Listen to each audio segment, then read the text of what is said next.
নমস্কার বন্ধুরা, home of test চ্যানেলে সবাইকে স্বাগত। ইলিশ প্রায় শেষের দিকে।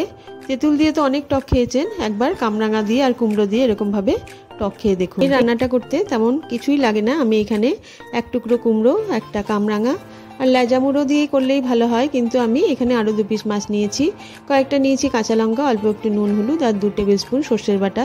আর রান্নাটা অবশ্যই সর্ষের তেলে করব। মাছগুলো ভেজে নেব, তার জন্য একটা কড়াই বসিয়ে দিয়েছি। কড়াইটা ভালো মতো গরম হয়ে গেলে দিয়ে দিলাম 2 টেবিল স্পুন সর্ষের তেল।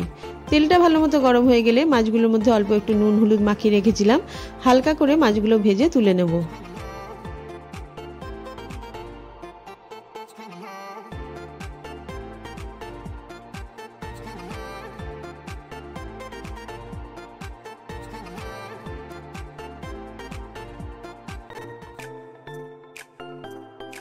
মাছগুলো ভেজে নেওয়ার পর অনেকটা তেল ছিল, সেই জন্য কিছুটা তুলে নিলাম আর 1 টেবিল স্পুন মতো ওই মাছ ভাজা তেলটা রেখে দিয়েছি।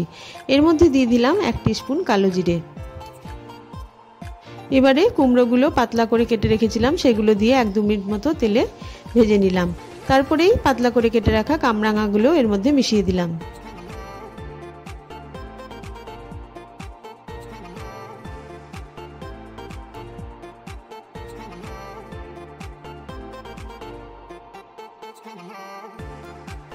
কামরাঙা ও কুমড়ো কোনোটাই বেশিক্ষণ ভাজার দরকার হয় না।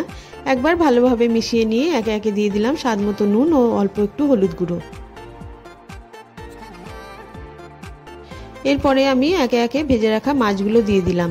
তারপরে দিয়ে দিলাম সর্ষে বাটাটা। সর্ষে বাটাটা আমি একটা কাঁচা লঙ্কা দিয়ে বেটে নিয়েছিলাম। এরপরে পরিমাণ মতো জল দিয়ে ওপর থেকে কয়েকটা কাঁচা লঙ্কা দিয়ে গ্যাসটা আমি অল্প করে ঢেকে দিলাম।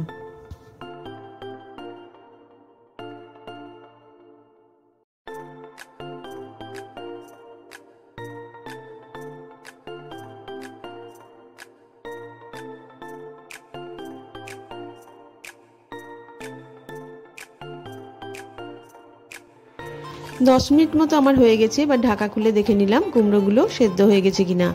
কুমড়ো আমরা কামরাঙা 8 থেকে 10 মিনিটের মধ্যে সেদ্ধ হয়ে যাবে। ওপর থেকে এবার একটু কাঁচা তেল ঘুরিয়ে আমি গ্যাসটা বন্ধ করে দেবো। কামরাঙা দিয়ে ইলিশের লেজা মুড়োর টক আমার একেবারে তৈরি হয়ে গেল। ভিডিওটা দেখার জন্য সকলকে ধন্যবাদ। ইলিশ শেষ হয়ে যাওয়ার আগে অবশ্যই একবার কামরাঙা দিয়ে টক করে খাবেন এবং কেমন লাগলো আমাকে কমেন্ট করে জানাবেন।